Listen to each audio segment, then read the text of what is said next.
Boa noite. A América Latina ainda é, de certa forma, atormentada por uma economia que mais patina do que anda.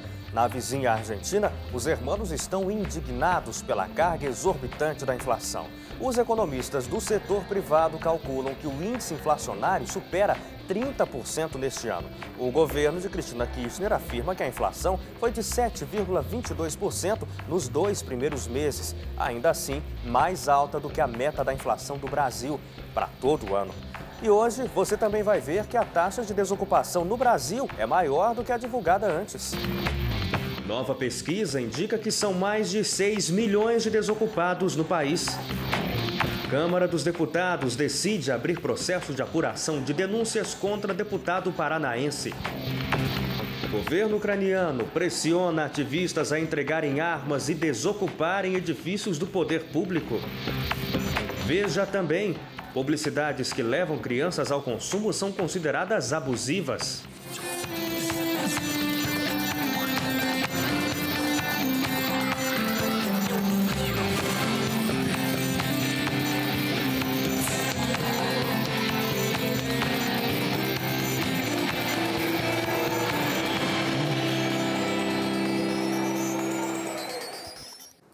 O Instituto Brasileiro de Geografia e Estatística está em fase de mudanças na pesquisa de emprego. A pesquisa mensal havia divulgado que eram 4,6% de desempregados. Mas a atual pesquisa, que é por amostra de domicílios, informa que a taxa de desocupação é de 6,2%. A estimativa do IBGE é que mais de 6 milhões de brasileiros tenham terminado o ano sem ocupação, o que representa 6,2% da população. Houve uma queda na desocupação no último trimestre do ano de 0,7 ponto percentual. Segundo a pesquisa, a cada 3 pessoas desocupadas, 2 são mulheres. A região Nordeste é a que tem maior taxa, com 7,9% de desocupados. A região Sul teve o melhor resultado, com 3,8%. Entre os ocupados, quase 70% são empregados, apenas 4% são empregadores e mais de 23% trabalham por conta própria. Os dados divulgados são maiores do que os divulgados anteriormente, já que houve uma mudança na metodologia, que agora é feita por amostra de domicílios continuamente. Na pesquisa estão incluídas mais de 3.500 cidades, sendo todas as capitais, mais o Distrito Federal. Gabriela Frontini para a Rede Novo Tempo. A decisão sobre a instauração da CPI da Petrobras ficou para terça-feira que vem.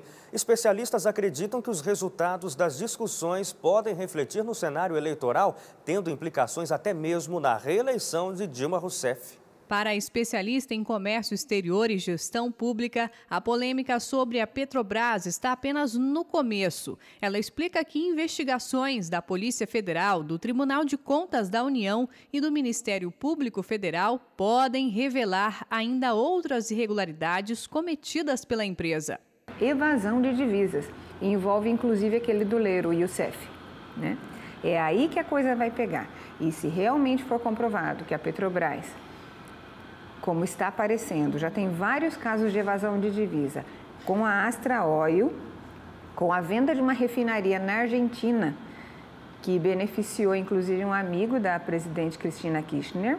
Tem um outro caso de propina para uma fornecedora holandesa e o terceiro caso na Venezuela também com a Yacimentos Petrolíferos da Venezuela, além da Astra Oil. O texto que pede a criação da CPI para investigar o suposto superfaturamento na compra da refinaria de Pasadena, no Texas, Estados Unidos, a denúncia de recebimento de propina de uma companhia holandesa, além da falta de segurança em plataformas da Petrobras e o sobrepreço na construção de refinarias, deve ser votado em plenário na semana que vem.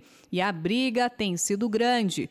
Na sessão de ontem no Senado Federal, o texto do senador Romero Jucá, do PMDB, que apoia a inclusão de outros temas para serem apurados, como a suposta irregularidade nos metrôs de São Paulo e do Distrito Federal e a construção da refinaria Abreu e Lima, em Pernambuco, acabou sendo aprovado sem a participação da oposição, que, insatisfeita, se retirou da sala. Vamos retirar desse jogo de cartas. Vamos retirar, senhor presidente. A oposição se retira em defesa da democracia.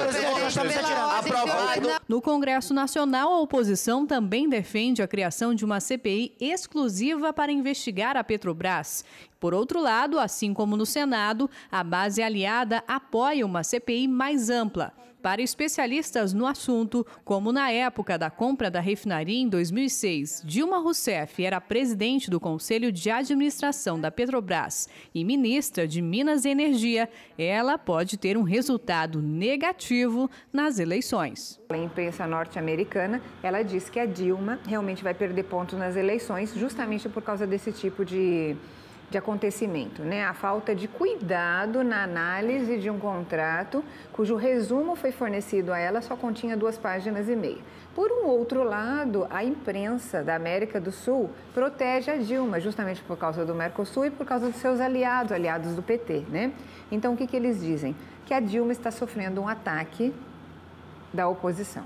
Então, você tem 2 tipos de notícias, né, em âmbito internacional, onde quem não pertence à América Latina, ou ao Mercosul, acaba protegendo a presidente Dilma e quem faz parte de outros continentes, ou mesmo de outras Américas, acaba dizendo exatamente que ela vai perder pontos, sim, e capaz de perder até a eleição. A Câmara dos Deputados decidiu abrir um processo para apurar as denúncias contra o deputado federal André Vargas, do PT do Paraná. O parlamentar já pediu a renúncia do cargo que ocupava como primeiro vice-presidente da Câmara. Ele também pegou licença de 60 dias após as denúncias serem reveladas pela revista Veja.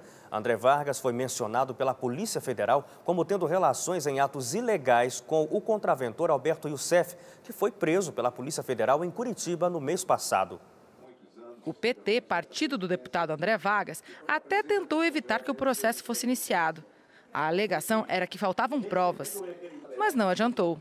A investigação vai ser conduzida pelo deputado Júlio Delgado, do PSB mineiro.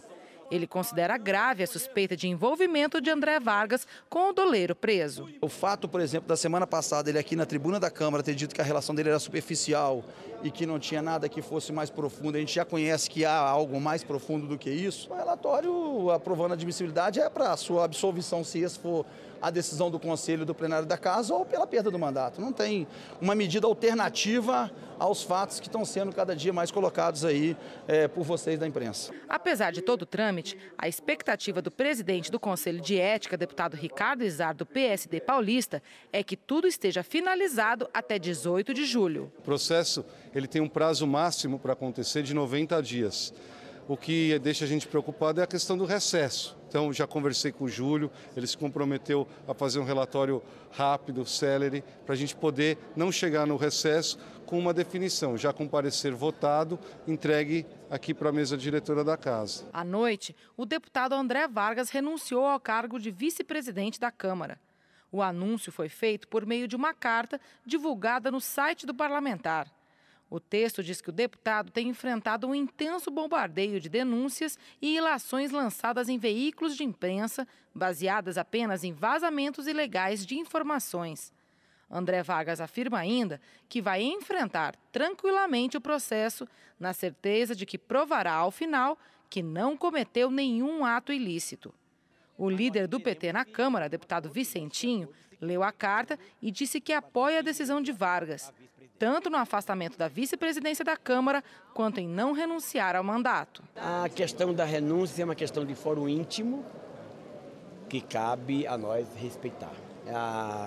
O que é certo é que ele, renunciando, não terá assegurado seus direitos políticos para a próxima eleição.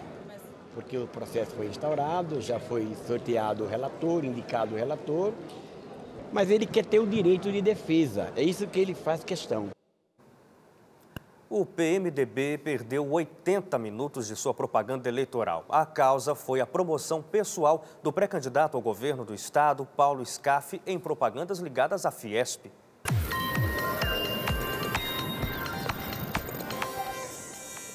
Amigos, por causa de Paulo Scaff, o PMDB está sendo punido com a perda de 80 minutos da propaganda institucional partidária no rádio e na televisão.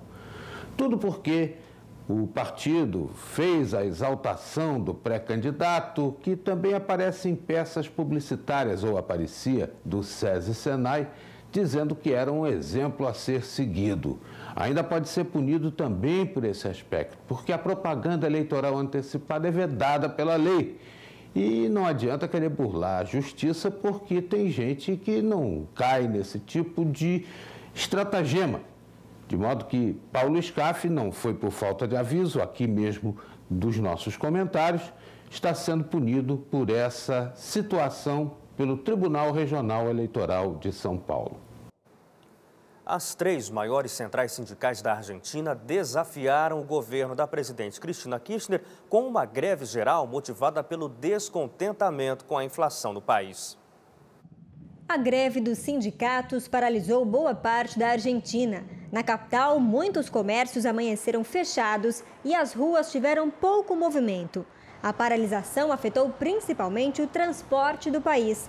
Ônibus e trens não circularam em várias cidades e no aeroporto, voos foram cancelados. Postos de gasolina também não abriram hoje. Grupos de esquerda aderiram à greve e bloquearam estradas. A polícia tentou desobstruir as rodovias com balas de borracha. Em Buenos Aires, 16 pontos de acesso à cidade estão fechados devido às manifestações. A principal queixa dos sindicatos é a inflação elevada, que supera os 30% anuais. Outra reclamação é que a tabela salarial não acompanha os índices inflacionários. O presidente interino da Ucrânia, Alexander Turknov, prometeu anistia para militantes que entregarem as armas que possuem. Os separatistas pró-Rússia ocupam edifícios do governo em 2 cidades no leste do país desde domingo.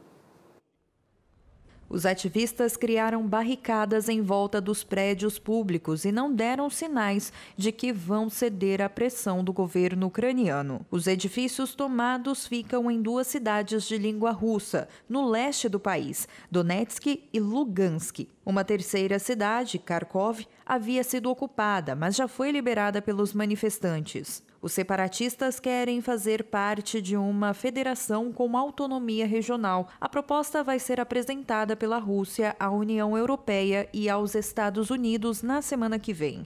Nesta quarta-feira, o governo da Ucrânia ameaçou usar a força para tirar os manifestantes, mas hoje diminuiu o tom e prometeu não realizar ação judicial contra quem entregar armas e deixar os prédios ocupados. We are not discussing military options. Já a OTAN voltou a advertir a Rússia. A organização quer que o país retire as tropas que mantém na fronteira da Ucrânia.